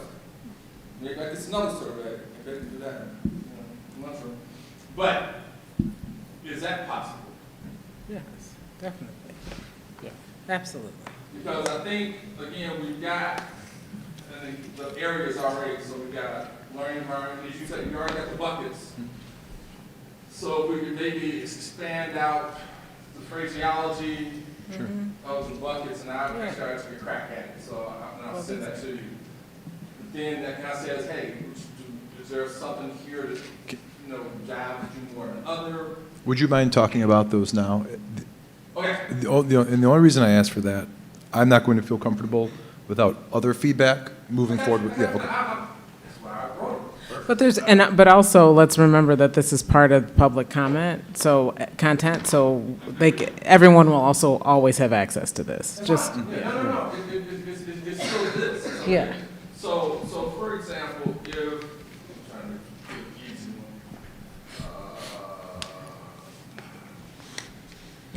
one. Okay, number 2, perfect. So we've got these bullets that are listed. I won't read them all. But if under learning environment, the survey question was, for development, we want to develop, improve, maintain, and implement student health, mental health, emotional intelligence, executive functioning skills, and cultural climate with results in performance, efficiency, effectiveness, and well-being and safety. So by putting something like that and then doing something like that for each one of those bullets, then they can say, okay, I like this over this, because all it does is it pulls together the items that are listed in such a way that they can kind of see which one of the 5 they might find. And rank them, right? Yes. I thought we wanted to hear from them. And they still can. I'm trying. Oh, both. So something along the lines of a slightly simplified version of this, not simplified to remove content, but some of these points are duplicative. Yeah. Right? That's what I'm getting And at. present that to the survey respondents. This is what we're thinking. Oh. Do you have anything else? And do you love one of these? But do you have anything else? Yeah. Yep. That's what I'm saying. The order of operations, I'm agnostic to. This is a bit much for a survey. We would need to be trimmed down. And that's why I was suggesting about kind of like. Well, so we could wait till Trey and Michael have done all the hard work and Thank you. Liz and Christina, and they'll have a trimmed down list. So here, let me suggest, again, suggesting for the sake of telling me I'm wrong. I can't, only I'm doing that, back to Carol's point about time. Why don't we just ask the question, what do you want to see happen in the district? One question, open-ended. Yeah, We're setting goals. better lunches What do you want? That's a. Well, I think the adults in the community will have Yeah. better answers than better lunches. Yeah. But, but that's why I think we're gonna have to do, so let's not make the survey hard work, right? Let's make it easy work. Then, when the committees have done their work, and probably when we've attached a rough dollar figure to it, I would send that list Yeah. out, Now we- like what you're suggesting. Okay, here are our projects we're considering. Give us your thoughts on that. So So is it's that two, yeah. okay for structure for now? We can change the structure, Yeah. but I'm for okay now? with the timeline too. I just want us to be aware of it, that's all. Okay. That's good to me. I think for me, Carol, the only thing about the timeline is that I think some of these things are already being done, Yeah, and so I don't think that's a big lift. yeah. So we might be able to like pluck those off and just say continue to develop, maintain, improve, whatever. Then I think there's another tier that says, okay, these are the things that if we actually can get to them quickly enough, they might make it into the upcoming school year, and then I think the other ones are the ones that go out 2 Could to be. 5 years. Yeah, it depends on the timeline for the surveying that we'll do. Dana, how do you feel about the survey? And Trey and Michael, unless they're gonna move in together and do this all day, all night, it's gonna take time. It's gonna take I was time. already It's considering. gonna take time. I wanna be. I was about to ask Fran for a meeting budget for learning instruction. It's just that, I mean, I wanna be reasonable. It's gonna, and then, same, Liz and Christina, it's gonna take time. The connectivity of our short-term goals to our long-term goals. Yeah. And we have to do it in a way that sometimes in order to speed up, you have to slow down.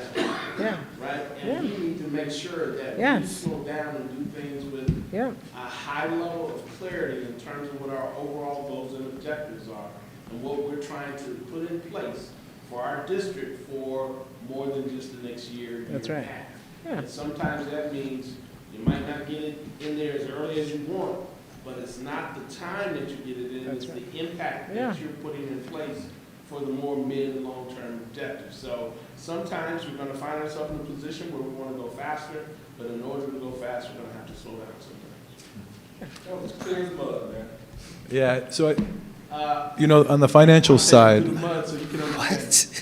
so if I'm seeing a pinch point that's coming, it will be the difference between what we think something is going to cost and what the actual strategy should be. Meaning, we're going to get rid of the achievement gap, right? Well, underneath that, you could have $15 million for pre-K and EC, Could be. right? It could be $750,000 in additional staff. It could be $5 million per year for an hour onto the school day. I don't know that you're going to get to you're not going to get to those strategies in the next 6 months, right? And so if we talk about, some of these things we can check off, that I would like to avoid that because we've checked off and we've done some of this work. I think in order to reach the level that this board is currently talking about of education in District 161, we're going to have to take some leaps that do not exist on this paper and currently do not exist in our school improvement plans because we haven't been courageous enough. That's not anything, that's not a knock on anybody. But I think as we're thinking about some of these pieces, how committed are we to everyone reading on grade level by a particular place? Are we so committed that you won't get specials? yes. I don't know, right? There's a cost to that financially. There's a real emotional cost to that, though. Yeah. And having those conversations, and that's why I think everyone is hitting the nail on the head. I've captured it multiple times, the importance of this feedback with our community, because we will need people to stand behind some of these goals, because they will be moonshots. Not the goal, I'm less concerned about the goal. The strategies, though, will not be like what we've done before, because we're looking for results that we've never gotten, we never achieved. And so it's exciting. The clearer that we can get to the goal areas, the sooner we can limit that, then we can say, okay, I need your, Amabel and principals, Dana, pick your team, I need your best to solve this achievement gap. I need the best research, I need the best strategies, and I need it gone in 5 years. What does that look like? And then Cam and David and Fran are going to have to say, an arm and a leg, and here's how much that looks like. Would we like to do that? Would we not like to do that? And frankly, really, I see that coming as an area where we're going to struggle, because we can't do that for everything. We're going to have to really limit the areas that we want to do that, because the amount of work I'm just anticipating in order to come up, find that random district outside of Atlanta that was able to do this and kind of deconstruct their process and use the best research and say, okay, here's what we need here. It's just going to take a little bit of time, and I want to make sure that we're all aligned on that. So what I'm hearing is get some initial feedback from staff, all staff, and community. David's going to share his initial kind of work path through, and thank you for that. I'll share that out with everyone so they have it. We'll get learning and instruction scheduled before our next board meeting, which we were going to do anyway, which I think will be good. Maybe we do 2 or just do an extended time. The other piece, what we may want to consider, and we don't have to do that tonight, changing those committees from board committees to administrative committees. That means if a board member can't make it, we can still meet. So again, it's just a procedural thing. Yeah. But as it's currently set up, if Michael or Trey can't make it, or Cam or David, we need to have an alternate, or maybe that's a step. Who would be an alternate for some of these? Because things come up. And then what I'm hearing is we'll bring all this back in February to that second meeting. Yeah. Give an update on where we've been, but at least by that time, what I can bring you is, okay, here's what I also think the next month could look like, next 2 months, pick it apart, put holes in it, build it back up, and then go from there. Does that sound accurate? Just one additional question, and that's for you. Where do you want to interject your voice into the process? At every step. Really. I support all of these pieces. I think that the best work that I can help with now is prioritizing what our kids need on the ground, not only the ones who are going to walk in next year to kindergarten, but the ones who are walking out in this list, because they're just not all created equally. And for me, I can walk through this and just start crossing things off. They're important, but just knowing the limitations on time and money, there's some obvious areas that if we solve that achievement gap, everything else has been taken care of. Everything else on the academic side. On learning and instruction, if our schools are well organized on the 5 essentials, that means we've got great communication with our families, our students feel safe, our teachers feel like they have the resources to impact with, right? You know what I mean? So again, they're complex, but then we can set targets around those. So I will be really clear about my input on these, but I am in full support of this list. I think this is the work, David's right. This is the work that we're excited to do. I'm glad that the board is having these difficult conversations, and we can do this the right way to lead to long-term success for our district. In your next steps, did you mention the survey? Yes, I did. Okay. We had that question. What do you want from District 161 in the next 5 years? Okay, perfect. That might workshop it a little bit, but I'll send it out. Okay, perfect. Sleep on it, and then we will have that data back before our next meeting. That's what I want to do. Is that okay? Yeah. Does that timeline work? Yeah. You attend all committee meetings, am I correct? Right, so I think that there's a natural overlay of his voice in terms of what that particular committee, nature of the discussion, and the voice. Does the district leadership team still exist? It exists, it's on pause. But district leadership team is made up of members of our building leadership teams, which create our school improvement plan, so we could easily mobilize that group. Carol, I'm kind of showing out. Do you think it's worthwhile? Well, that's Oh, why, yeah. that's why I asked. I wouldn't do it at this point. Yeah. I would get a little bit more focus, or otherwise this list will quadruple probably. But that also brings a kind of community to it, too. So But we're already going to go at least 2 rounds, we know, depending on whether or not the individual committees, like I imagine the committees needing to do more than 1 round, and that might necessitate more than 1 survey. But I think we should allow for the tandem work and then get to We might want to them. leverage our PTOs as well. I think, Oh, you yeah. know, from a PTO would be good. yeah, from a DLT perspective, you know, we would get 1 or 2 parents to participate in those meetings sometimes. So I think we do have a well-oiled machine for our building PTOs.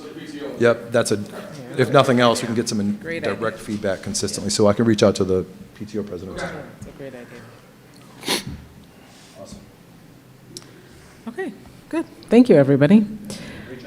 Okay, the next item on the agenda, let me see, policy updates and first reading of revised policies. Okay.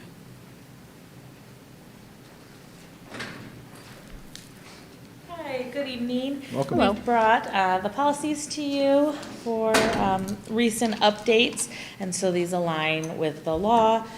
And these are from November, December, so this is nothing in the brand-new year yet for policies that would be real recent. Those have not been updated yet. Are there any questions on the policies that I can answer? They were pretty straightforward this time, some language changes, some inclusivity changes. Inclusivity.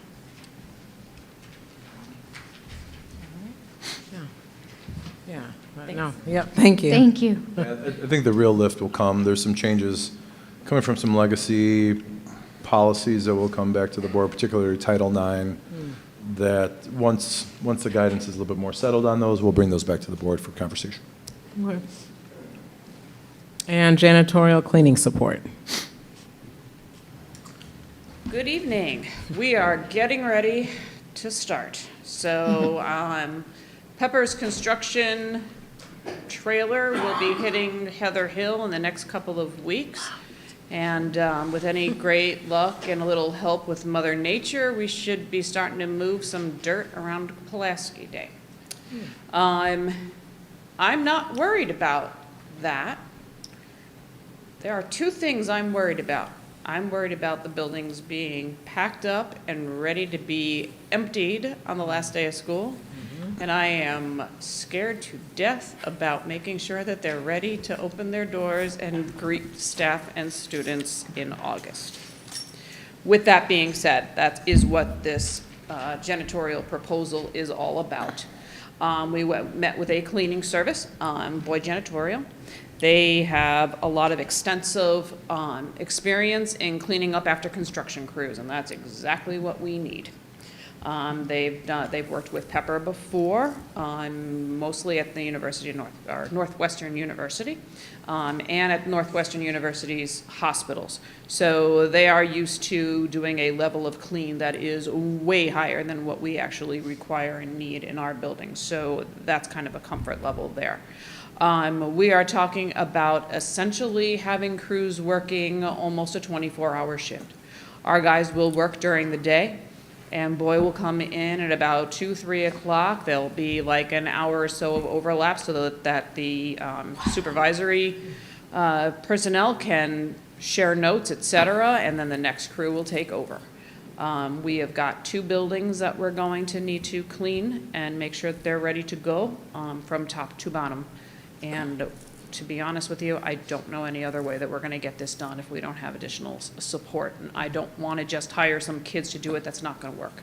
We need people who are used to cleaning and know what they're doing. And so this is who we're bringing to you. It is under the bid threshold. And we're hoping that if all goes really well with this summer, then next summer when we have 3 buildings that we'll need to do, of which 2 are 2 of our largest buildings, we'll kind of have this down to a science that will just keep rolling through. And if we have tweaks that we need to make, we'll make them before the summer of 2026. You mentioned something that piqued my interest more than this. This is understandable and warranted. You mentioned having the building emptied. So where will all of the things go? Oh, we're going to be putting Connex boxes. So picture a whole line of pods that will be outside of the buildings, and we will be filling them up all during this spring. So I know that we have the community that comes and plays, obviously, in and around our grounds. Where specifically, where will they be? So at... Behind construction fencing? Like, that's what I'm just visualizing what that looks like. I'm not sure if they'll be behind construction fencing. We are looking at having like cameras on them, et cetera. I'm going to talk to, I can talk to Pepper about whether we can fence them in or not. Yeah, we don't. But we're talking about, like, for example, at Serena Hills, in that area, that blacktop area right off of the building to the east side of the building. A bunch of them right there, and actually, and on the north side of that parking, that blacktop area, whereas on the south side of that blacktop area will be more where the contractors will be, you know, bringing their things to the building. Heather is a little different. Heather will probably be on the, I guess that's the south side of the building, not where the addition is going. Okay. So on the opposite side, and that's where the trailer will be as well. Fran, Fran- for the furniture, I'm sorry, did you say? No, you go. Right, you go. Fran, for the furniture that we have coming in, does that have to be assembled or is it It does. pre-assembled? It does, and that's included in the bid that we have with the furniture company. They are scheduled to be delivering and starting assembly the last week of July. So And- last week of July. Yep. So once it's put together, are we going to have a place to put it once it's together? That's part of the thing that starts getting. So once the construction starts working, we're going to be working on making sure that they're finished with doing the rooms from Got one it. side of the building and moving through. Behind them will come the cleaning crew who will do the initial clean on those classrooms. Then the furniture people come through and put the furniture in, along with the technology department pieces that put those technology pieces in. Cleaning crew wraps right back around again, does another initial clean after all the boxes and dust and all of that has settled. And then our staff starts bringing in the boxes from the Connex boxes that are out on the blacktop area. And this is why Pepper was hired, to organize And all of this this. is why these are the pieces that are freaking me out. Well, Can you just state again why we're not going out to bid? You just said these is are, below the bid threshold. Okay. We are not required to bid this piece. It is a very specific task. We wanted a company that was used to Perfect. working behind construction. and what's that Perfect. bid Thank you. threshold? 35,000. 35,000 for bids. perfect, thank you. Okay. I'm just trying to understand the scope. So, for 6 weeks, they're cleaning, like repeated cleaning, or for 6? It's not, it's not really going to be 6 weeks. Correct. So it's going to be more like 3. Okay. And it'll be 2 buildings going on at the same time. Okay. So it's going to be a clean of all the construction dust After everything is done. after everything is done. So we got to remember, we're replacing ceilings. So there's going to be considerable dirt and grime and nastiness in those buildings. So, I got you. So the cleaning will start between Scotty's crew and this crew, and we'll be figuring out exactly who's doing what. We've already, Boy has come through and walked one of the buildings with us and is very confident that we can work this easily. So they will clean up. Cleaning of the classrooms will happen after the major construction. But after that, when they're assembling the furniture and bringing, it all in and setting it up in the classrooms, you're going to end up with boxes and more stuff just on the, on the grounds that have to be re-cleaned up. It'll be more of a surface clean after all the new furniture is in place. Yeah, that's going to be a really fast one. I am not concerned about that. I'm concerned about getting the heavy-duty cleaning done and then get everything back into place, because then we have to open up those Connex boxes and bring everything that we just packed up back into the right places. So the construction company, do they plan on trying to cover any of this stuff up in terms of like carpet, the windows, or anything? They're going to just leave And I didn't look at that part Well, of the contract. so on the floors, they'll have to be stripped down and re-waxed up and all of that. Any carpet on the floors, for the most part, is being replaced. Windows really aren't being touched, but with all of the work from above, they're going to be dirty, so they're going to need a good cleaning. All right, thanks. Any other questions? Thank you. 5 Thank weeks you. away. Good Here we luck. go. Thank you for worrying about it so we don't have to. Okay, the next item on the agenda are the information items. Does anyone have any questions about the information items? It's not listed here, but it is going to come to our next, one of the next 2 meetings in February. Pepper has asked if we could bring the tentative board schedule maybe through December. Because if you remember last year, we set up, we're going to bring this bid package the first meeting in August, and then this one's for approval, that kind of stuff. So they're trying to get their hands around those bid timelines. So we're going to bring a tentative schedule of board meetings for 25, 26. I know we don't want to get too far out, but maybe we could approve at least through next December, get us through that first board window, and then this summer we can say, okay, now we're ready to go through the following June. I just want to be able to tell Parker, Goodwin, and Lisa and their team, yes, we need all of those bid docs here, as we approved by Fran there, to the board, et cetera, and just kind of lay that schedule out. Okay.